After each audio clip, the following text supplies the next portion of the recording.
Hi, and welcome back to the channel. In today's video, we're going to learn how to manage the coach section inside the chess.com app. Whether you want to turn off motivational messages, reminders, or voice prompts, I'll guide you step by step through the settings menu. First, open the chess.com app on your phone. Next, look at the bottom of the screen and tap on the More button. Then, from the menu that appears, scroll down and tap on Settings.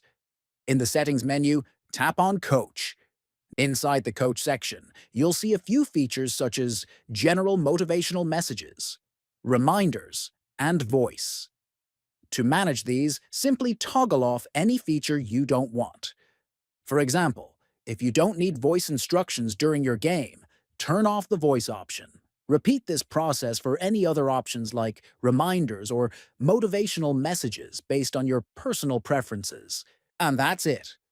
You've now customized the coach section on the chess.com app to better suit your playing experience. Don't forget to subscribe for more helpful tutorials. See you next time.